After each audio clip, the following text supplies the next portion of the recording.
to gain a chemistry with a quarterback is not an easy task.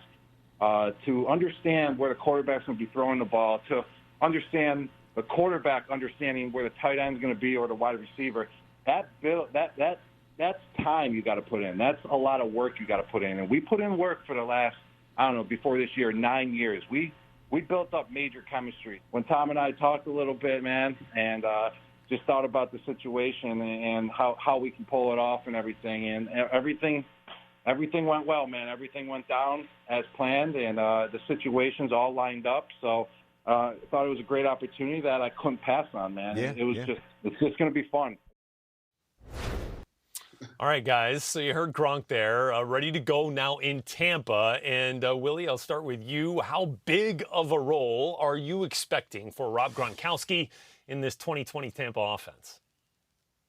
It's huge. And you heard Rob talk about chemistry. Chemistry is vital, especially with the most deadliest quarterback tight end duo since he retired. And when you add him on this offense, it doesn't necessarily mean he has to have record-setting numbers, but the defenses have to game plan for Rob Gronkowski. What personnel group are you going to see? You're going to see 12, you're going to see 21, whatever it is, you got to account for him. And if they find those mismatches and they get 12 personnel out there and you put in dime or you put in nickel or small personnel and they bring him in and they run the football because he is a willing blocker and they run the football, then you got to deal with that. You put in big personnel, they're going to spread him out with O.J. Howard and him and Chris Godwin, and they got Mike Evans. So they got so many weapons offensively, which Tom Brady has played in his entire career, different personnel groups.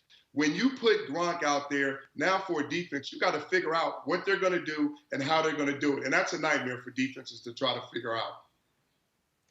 Willie, I think you're exactly right. And one of the issues that I have with this is that these are probably the best weapons that Tom Brady's played with since 2007. We all know how that went down with the 50 touchdowns and 23 to Randy Moss.